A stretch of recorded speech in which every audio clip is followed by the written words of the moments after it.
अभी ना तो डरा है, ना तो कभी डरेंगे, ना तो कभी डराएंगे। हिंदुस्तान आजाद देश है, हमें आजाद देश का नागरिक है, हमने कोई दबावी शके नहीं। जे करવું હોય તે કરે। અમે હંમેશને માટે કાયદાને માન આપીએ છીએ। ન્યાયપાલિકાનો આભાર તે કાનૂની રીતે જે રીતે કાયદાની પ્રોસેસમાંથી પાસ થઈ આજે હું તમારી વચ્ચે 3 મહિના પછી આવ્યો છું। આભાર એ વાતનો છે કે આપ સૌએ હું 58 વર્ષની ઉંમરમાં ક્યારેય બર્થડે નથી ઉજવ્યો, પણ મારી ગેરહાજરીમાં આપ સૌએ ઉજવો ભગવાન કૃષ્ણની સાનિધ્ય। અને એ ભગવાન કૃષ્ણના સાનિધ્યમાં તમે જે બર્થડે ઉજવો એ ભગવાનની અવળી તાકાત કે 11/9 થી 26/9 એટલે 15મા દિવસે 5:30 હીરાભાઈ ઇનકમિંગ માંથી બહાર આવી ગયા। એ તમારા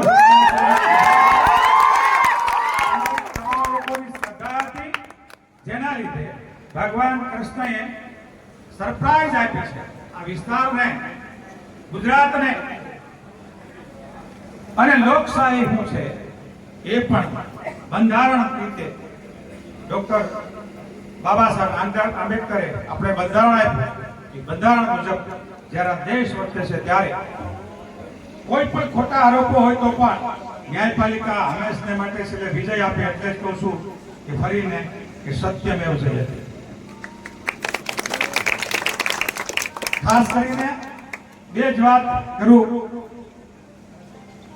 કે એવી જ રીતે જે અંદરથી ઉમળકો છે, વાત કરવાનો તો સમય હજી ઘણો છે, પણ જે અંદરનો ઉમળકો છે એ ખાસ કરીને આહિર સમાજને 18 વર્ણે આખા ગુજરાતમાં આવેદનપત્રો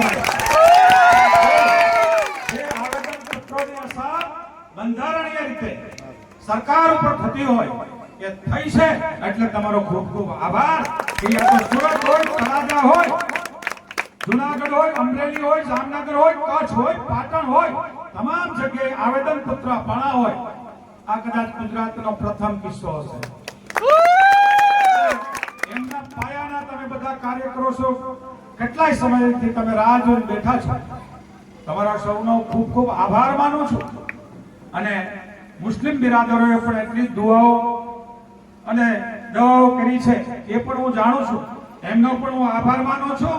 અને સમસ્ત સનાતન ધર્મ, સમસ્ત લોકોમાં પક્ષાપક્ષી પણ થી દૂર રહીને ઘણા લોકોએ જેમને મદદ કરી એ બધાનો ફરીથી એકવાર આભાર માનું છું। સત્યમેવ જયતે, સાલા ટૂટેંગે ઝુકેગા।